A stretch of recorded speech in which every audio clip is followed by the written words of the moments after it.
tools to succeed. They will strive. We will strive. They will thrive. We will thrive. They will rise. Yes, we will. Elevating futures. When we're elevating futures. Futures, yeah.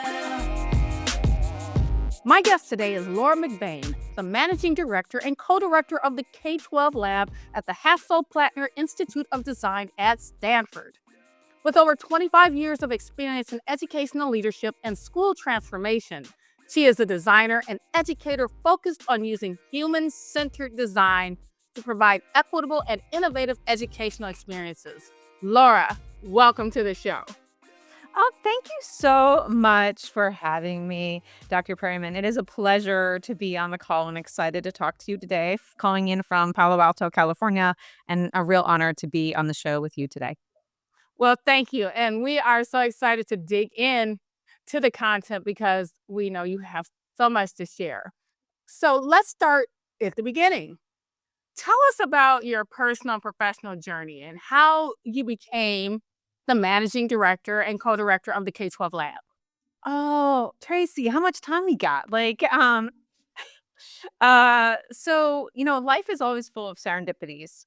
I will tell you a little bit about myself, and that might explain the journey as we get into it. As someone who background on me is that I, didn't think I would fall into education, to be clear. I went through undergrad and didn't know what I wanted to do. I was an English major. I political science and Spanish, and I was like, "What am I going to do with them? Become a lawyer?" I just didn't know what I actually wanted to do. Um, and I think as I started getting older after graduation, I kept going back to, the question around what is my personal statement? What do I believe in? And what's kind of impact I want to make in the world? And so one of the things that I turn back to, so when I was quite little, and this is elementary school, I lived in DC, outside of DC, in fact. And one of the things that I did was I had a learning disability. I had an auditory processing disorder as well as a speech impediment. And so if you had asked me, 20, 30, 50 years ago, my name, I would have said Wawa. I couldn't say lunch. And so I struggled in school. And it wasn't until I would say, and I was very lucky, I would say, because I was born after the passage of IDA, which is a federal Disabilities Act that supports for young people across the nation, which is very important. And I'm very personally connected to that. And it's a beautiful bill that should be continuing to be supported. And I also knew that I got support. And I also knew there were other kids that were next to me that didn't look like me that did not get support. And perhaps because I was a white student, my parents were going to college, I wasn't performing at what they thought was the expectation for my gender, for my race in that community.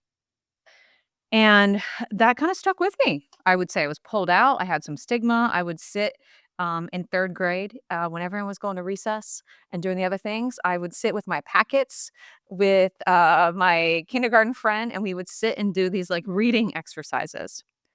And so I say this story to say is that where my journey started actually is understanding and feeling this question of feeling underestimated, of feeling this question that people have something in them, right? That we just can't know. And so my commitment, I guess, to education is grounded in my personal story around that. Is I think while I fell into education, I eventually got my teaching credential. I started teaching in Southern California. I taught AP European history. I started a charter school, and I worked as a founding teacher at High Tech High, helped build our graduate school, um, and then eventually made my way to the Stanford D.school, serving as our K-12 director. But it's founded in this belief that I think we often underestimate the talents and abilities of our young people. And so education for me became this vehicle through which I can actually make a difference and ensure that the kids who weren't getting help next to me could get it, right? They can get the special ed needs as needed, but they can also feel not underestimated. They can feel like people believe in them, and they can feel like they have the agency to do things that people didn't imagine they could do. And so for design, for me, That is what design is about. It's about equipping people with the creative confidence, as we say, the agency to make a difference in the world. And so that's a long story. You probably didn't know this is where the story was going to go, but that is where my journey has always started in that core belief, and then also has continued throughout my life, regardless of the role that I'm in. It's about helping educators and anyone believe in the power of possibility within human beings and their capacity to do good in the world. And so my journey is, from teacher, principal, designer, is all about that. And honestly, it doesn't matter the role that you're in, but for me, that's my personal story about why and how I do the things that I do. Well, it is an amazing story, and the passion resonates through the screen in a Yeah, powerful way. And thank so you. you're welcome. And so I would love to hear from you how you translate that passion and Hmm. these values and ideals into your work at K-12 Lab. Yeah. So a lot of it is giving folks two things. Like design is about a mindset and a methodology, right? And so part of it is couple things. One is we believe in creating tools and experience that help people unlock, right, that creative spirit, that creative courage that is instilled in them as humans. We all have that in some way, shape, or form. Looking at the beautiful artwork behind you, all have that. And so some of it is learned by doing. So we do those type of deep learning experiences as designers. We create activations where people can tinker themselves with new tools of design. So we create learning experiences, tools, and programs to help people uncover, right, this creative courage that they have within themselves, and then give them the tools to think about how do they make change in the world? How do they bring other people in? And so what that looks like within the K-12 lab and at the D.school is sometimes it's professional learning experiences, sometimes it's webinars, sometimes it's full-blown 3-day activations at South by Southwest where we'll have an immersive food truck that we turn into an escape room to challenge people's assumptions on test scores about what testing needs to look like in schools. So we do both mindset work, which is like, can I feel creative? Do I have the creativity to think of new ideas? And if so, how might I build those? And that's through prototyping, ideation, need finding, but really centered on this question about like, how do I learn more with my community in new and novel ways that create things that did not exist before? Okay, so tell me then how about some model programs or model Yeah. projects that you've seen emerge from your work? Yeah, I mean, I'll give you a couple different examples. I'll give you 3. 3 different kind of shades of programs. One, as I mentioned, so a couple years ago, pre-COVID, I don't know if we're still in COVID or not in COVID. Nobody knows which stage you're in, right? But we were wondering about this question around assessment. How do we actually measure collaborative problem solving? If you're doing any type of work in schools beyond, traditional test taking, everyone goes, well, how do you measure collaboration? How do you measure, collaborative communication? What does that look like? And so we started working on, because we're kind of nerds, I will say, to be really clear, a lot of us fell in love with like escape rooms.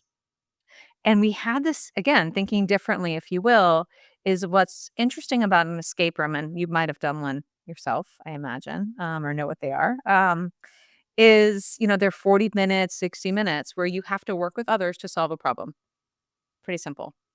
And so we started prototyping. Well, what if we actually created an experience where educators can think about what are I would say, the behaviors that they're hoping they would embody or look for when people are engaging in collaborative problem solving. And what a really fun way to do it via an escape room. And so that project we worked on, we brought a colleague of ours who were really interested in escape rooms, and we designed a mobile puzzle bus where we actually built a escape room inside of a mobile food truck. And we took it around to South by, we took it to schools so that we can engage educators in a pre, during, and post experience about what does it mean to measure and understand the behaviors of collaborative problem solving. So that's one that looks at a bigger issue about how do we reimagine assessment. And then most recently, we looked at this question of scale. When you're trying to make change in school districts and communities, we often look outward. We don't assume that the innovation is in us and within us and within our community. And so we did, again, some research on that project and fell in love with the work of Monique Sternin.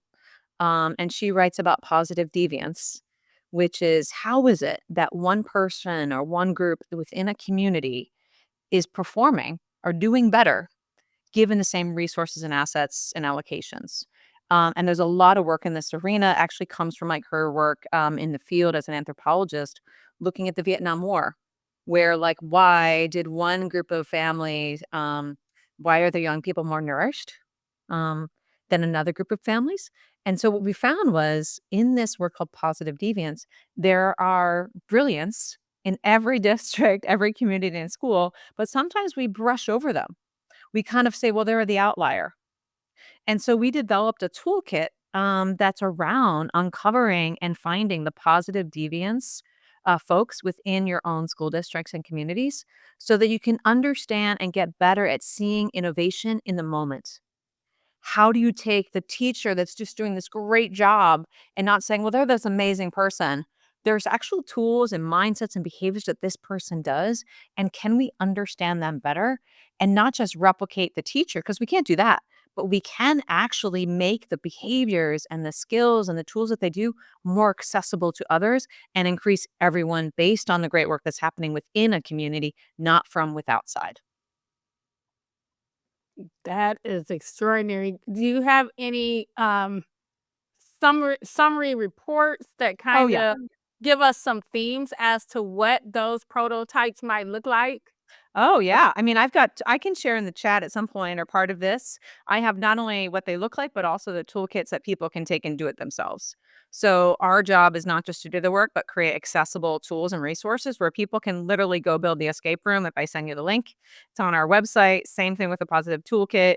We have a thing you can download. It's free, it's highly accessible, and people can start doing this themselves. So all of those, it's not even just a report, but actually a field guide for people to actually engage in the work themselves. So I have those too.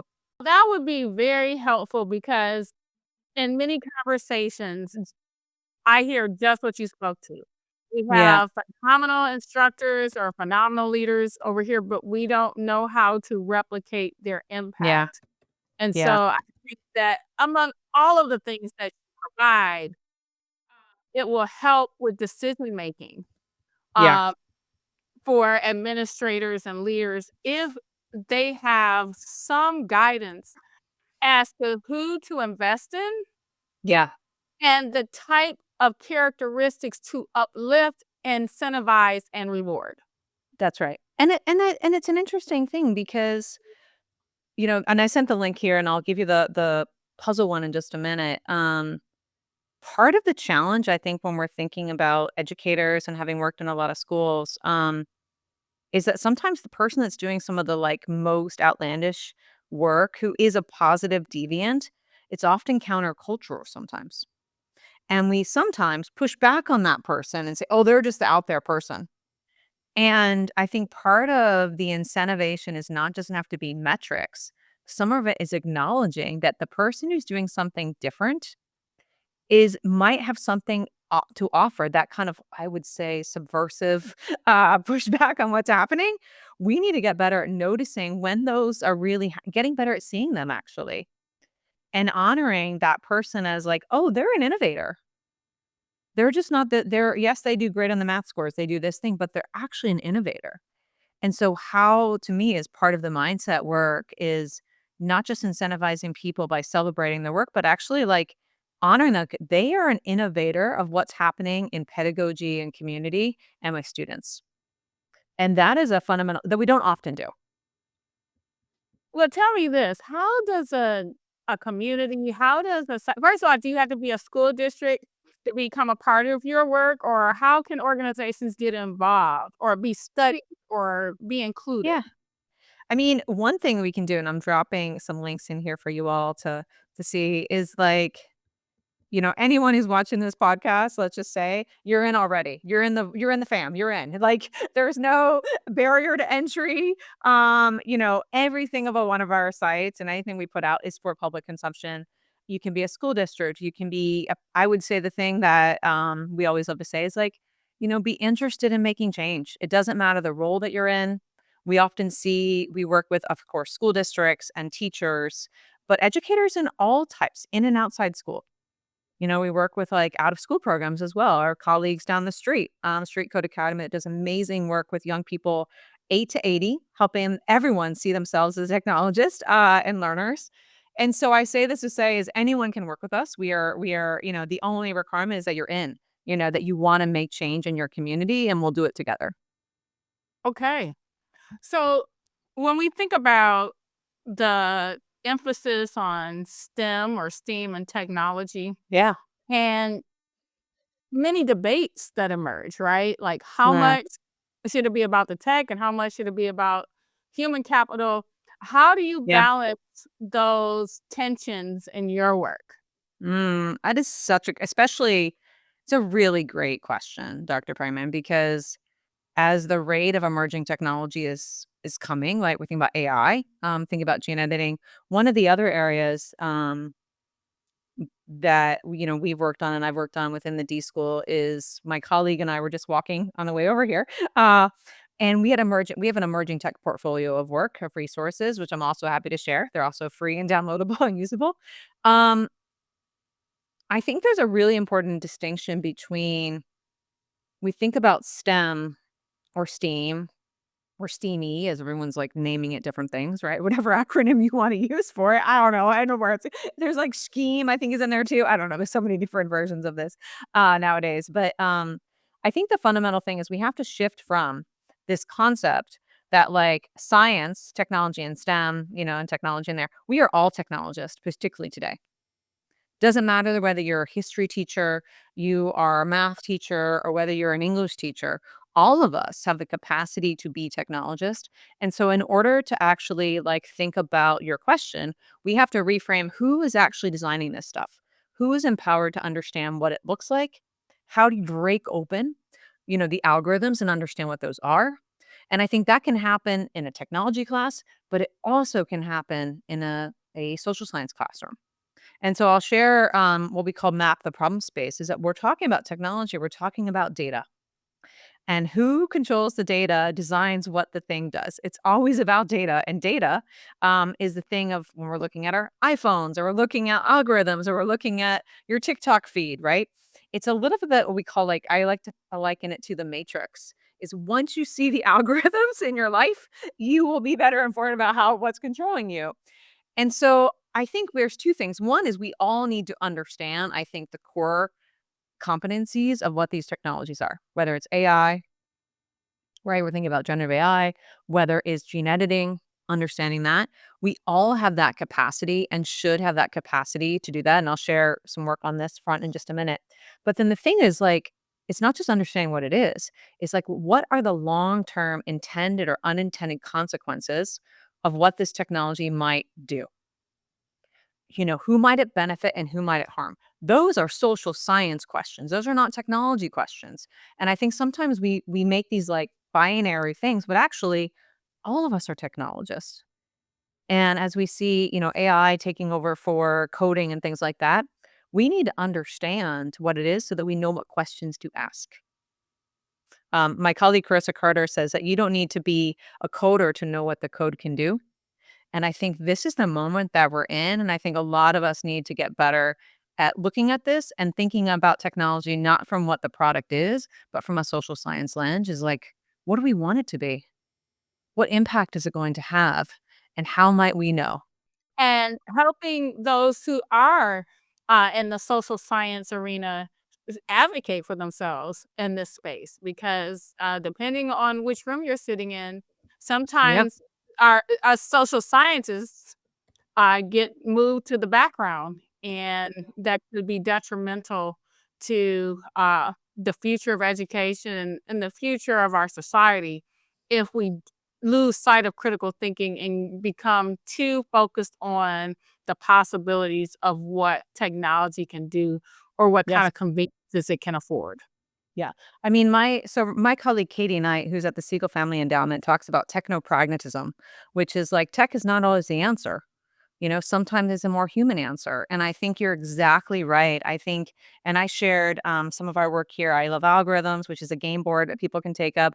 But the quintessential thing in that game that we design, and again, it's free, people can take it, is thinking about these first, second, third order change. Is like, if you do this, what might be the consequences?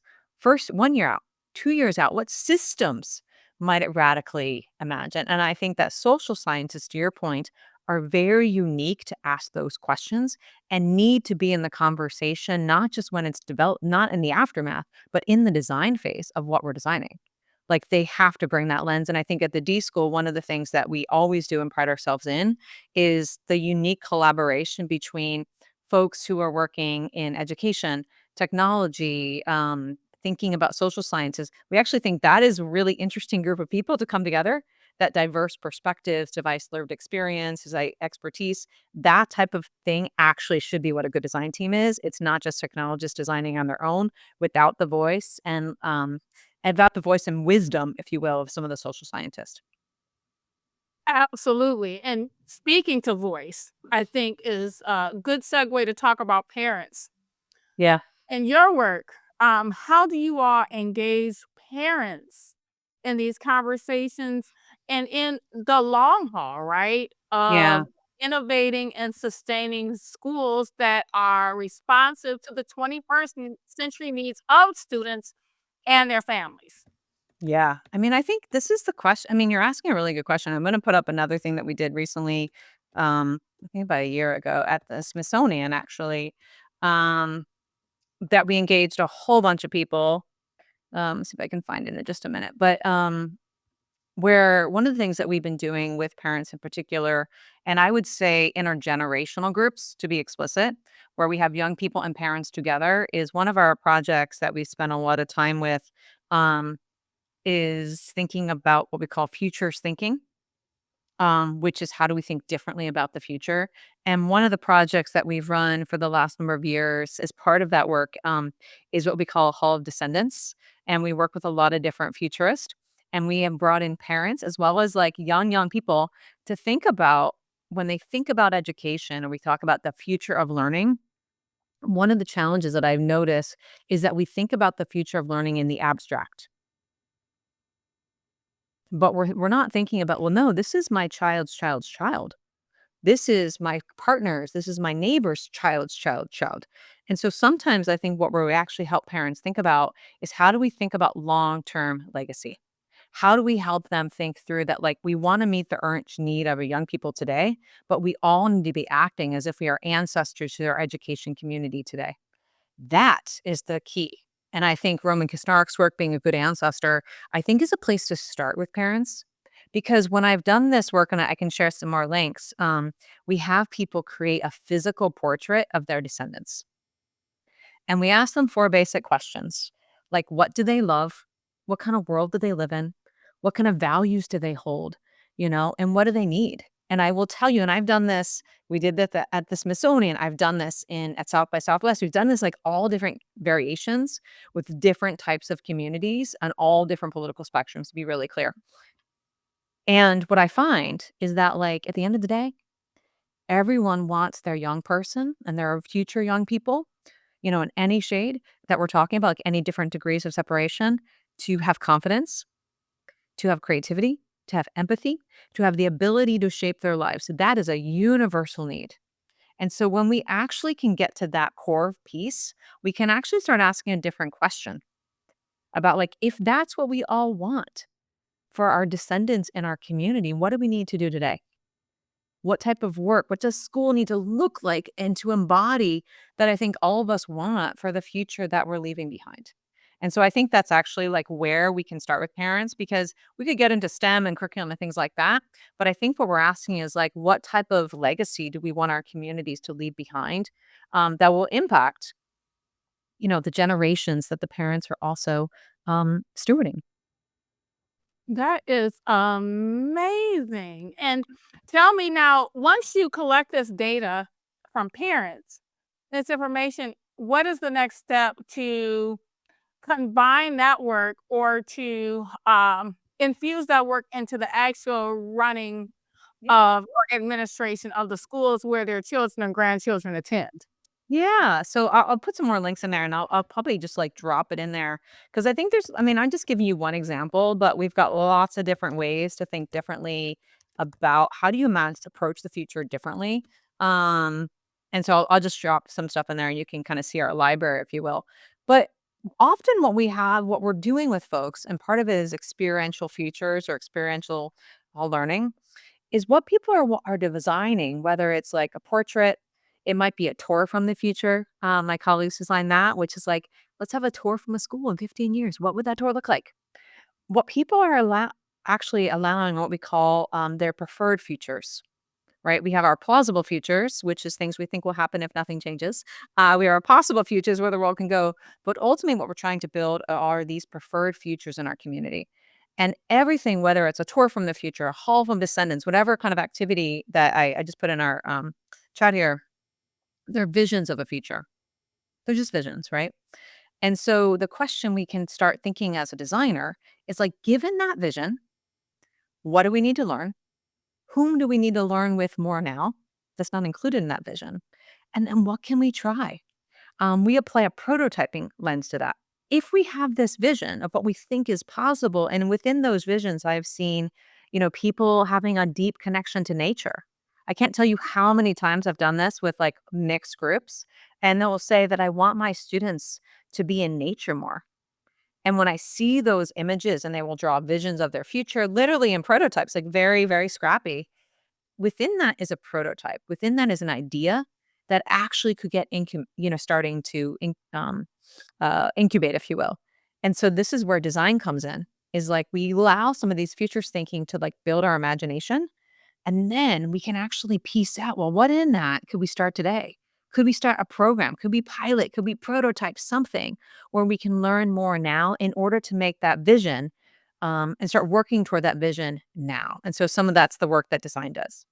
So, how do you then bring the students in? Oh, it's the same processes. I don't think I've always been brought up when I teach, I was a founding teacher of High Tech High. And my dear mentor and colleague, Rob Reardon, who, he was part of the oldest public high school in the United States, which is Cambridge Range and Latin, and then helped us find one of the newer public schools in the United States. And I think sometimes we separate out the type of experiences for learners versus adults. And I think we should be asking the same type of experience. If we want our students to do it, we got to do it ourselves. That's the reality, right? And so part of it is a scaffolding question, but everything I've been describing, I've done with students too. They're no different. Like students have, going back to where we started today in the conversation, they have visions about what they want the future to be, and we need to be listening to them. And so they have visions of what they think schools need to look like, and we have an opportunity to listen.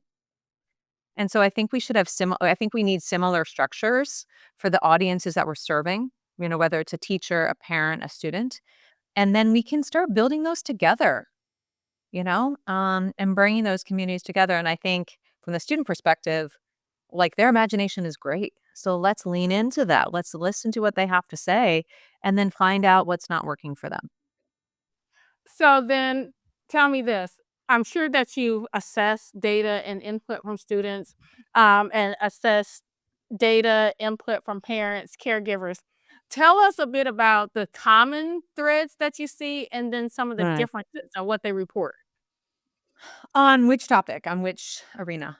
In terms of just when you said you work with communities, with parents to get their voice and set their vision and future for what they want.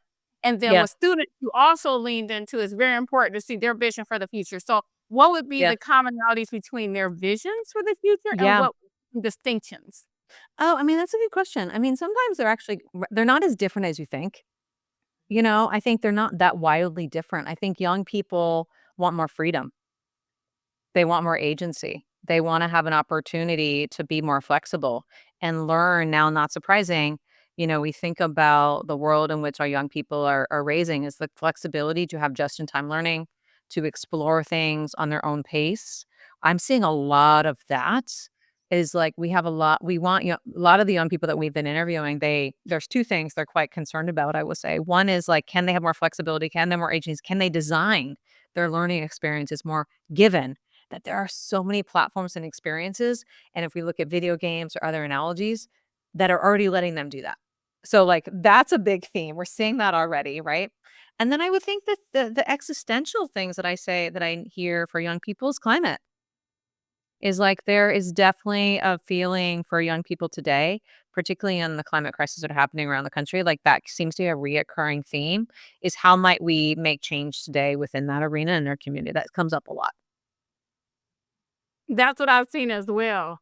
Yeah. And in terms of parents and caregivers, um, what are their thoughts about more agency? Are those showing up in their assessments, or are they Yeah.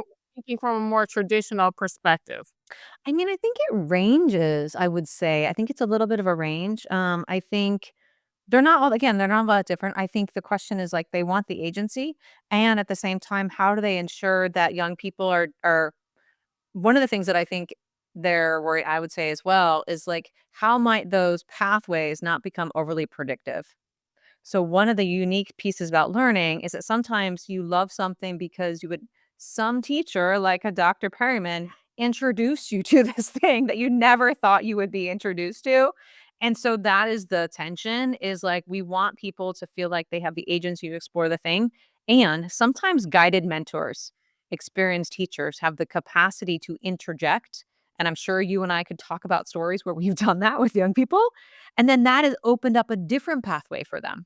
And so I think that's the area that I think the tension is like, particularly for young people who have not had a lot of experiences, they just keep going on the same path. So how do we ensure that like agency of like over relying on the path that they want doesn't become a predictive path based on their past? That's a question I have a lot. Okay. Well, now look into the future. Where do you see the field of education heading over the next 5 to 10 years? Oh, that's such a tough question. I don't know. I don't know. I really don't. I mean, I I don't know. Like, let's be honest. I think things are changing rapidly. I mean, there's a saying in futures that we often, um, I think, over predict the current moment and under predict the 10 years. We think in decades. People think in decades, 20s, 30s, 40s. So in the short term, we actually overly think that AI is going to go move really quickly. Um, and we think it's going to happen. But when you look past in 10 years, we often underpredict the radical changes that could happen. So there's a tension there. Like, I think back to like thinking about this. This came out in 2008. The world looked radically different in 2018. And so sometimes we have a tough job, I would say, visioning the future. And I think there's an area that I think is less about what the future of learning is. But I think as a designer, the question I ask is also what is the context in which we are building the future of learning with our young people? It's a different question because I think about we can probably make some good assumptions based on signals today and trends that we see an increase in climate changes around the globe that's happening in New York right now, it's happening in the West Coast, it's everywhere. And that is the context in which schools are operating. We're seeing the rise of emerging tech is not changing. So we're designing in the context of that. And we're also designing in a context in which communities are more siloed than ever before. This polarization that exists in the United States, right? And so when I think about the future of learning, the question is, how am I designing learning experiences in the context of these different trends around me? How do I make really learning meaningful that actually fits the context in which we are operating. So it's not about predicting what we think the future of learning might be. That is going to change, but our responsibility is to design meaningful learning experiences in the context of all these things happening around us. And that has always been the role of an educator. And that is where I think as educators, I think a lot of us have a fear about the future, like what's going to happen. But this goes back to agency. Actually, those are going to keep happening. The world is not getting less complicated, right? It's getting more complicated. And in fact, where we have the capacity is to start making projects on climate with young people, starting them to make with these emerging tech. We actually can do that right now in order to prepare for the context in which our young people are living in. Awesome. Yes, you handled that question well because, with the rapid changes in technology, it's hard to predict anything. Absolutely. But you have to just be flexible and be able to adjust as Yeah, information is made available. that's right. So Tell me just personally in the work of K-12 Lab, what is the project that you're working on now that you Mm, really feel is yeah, meaningful to the overall movement? Tell us about that. yeah. I mean, I kind of put it this like futures work I think is really interesting for me, I think from a personal perspective, because that project we're continuing to do work on, we're evolving it, we're gonna have another thing at South by Southwest. We've done a lot of work around the field. We're starting to work with communities next year to be more in direct collaboration to get people thinking about technologists in different communities. So that is happening. I think, and the reason why I say that is, I was a English teacher and a history teacher. And my dear colleague often would say, my colleague Lisa K. Solomon would talk about the fact that we actually research the past, but we don't research the future. And so for young people, there's this like in education, there's this like axiom, if you will, that says like educators must prepare young people for a world that does not exist. I've heard that, right? How many times have we heard this? Like I don't even, it's like a tagline for any conference, right? And it's like, okay, thank you so much. I don't know how to do that. And I think where I got excited about the futures work is because it's not about preparing young people as if we know how their lives are going to unfold. We can never do that, right? Because they will surprise us and the world is changing. And so we can give folks some, I think literacy and numeracy are fundamental rights. Like we do need to make sure they have a literate public. Those things we need to get right. But I do think we need to build, again, capacities for young people to shape their futures. And that's a very different sense of agency. That's entrepreneurship, that's seeing trends, that's noticing signals. And that is where we actually should be leaning into, not trying to overly predict young people's lives if we know how it's going to happen. And so that to me is probably the thing that I'm most excited about and probably most aligns to the story that I told at the beginning of this call, which is not overly or underestimating the capacity or over predicting the lives of young people. Well, Laura, this has been a wonderful conversation. I've had several of these, and each of our guests has a different perspective. And I really like how you brought the concept of innovation at the staff level to the Yeah. conversation. We've talked a lot about school reform, we've talked a lot about governance and having structures. You need structures, right? You need a system. Yeah. We've talked a lot about, tapping into empathy, which is very important in understanding people where they are. But Yeah. taking it to that next level of empowering people to be creative and innovative and to translate that empathy and responsiveness into Yeah. people putting in place practical Yeah. solutions that they're proud of That's takes the right. work to the next level. So we really That's right. appreciate your contributions in that respect. Oh, thank you so much, Dr. Perman. I mean, we've done this like positive deviance work in a lot of different places. And I will tell you a closing story. I was leading it with a colleague of mine down in San Jose, which is a local school. And they were wondering about how they teach certain pedagogies. It was about teaching different aspects of experiential learning or progressive ed, if you will, kind of design or project-based learning. And we did this whole like deep dive for the day. And we did empathy work with each other. And we started to unpack like, well, how do you teach this skill? Like, how do you teach critical? Like, people got into the weeds, right, of practice, if you will. And at the end of the day, and then people built prototypes. They started explaining what it is. And then we looked across the room, and there were about 60 or so prototypes that describe their behavior and their best practice. And the thing that I saw at the very end of the day was a teacher, a math teacher. He was like, I love all these because I know not only are they actually work with my kids. They're not working in some fundamental school that's nothing like them. These are practices that have had success with the students that I serve. And I think that is real. And I think as educators, all of us need to be really good at noticing and appreciating the difference when we see things that look different, but it's having a positive result. Then the question I ask is like, well, tell me more. Why is that working? Tell us more. And I think as we go into this next round of the next 5 years, I think it's going to be really important for all educators at any level to be sense makers, to be good at asking questions, and to bring, I think, this really fundamental empathy for the future that we need to have for the people that are going to live beyond us. So, yeah. Laura, it's been a joy speaking with you. Again, thank you for sitting in and talking with us on Elevating Futures. Thank you so much for having me.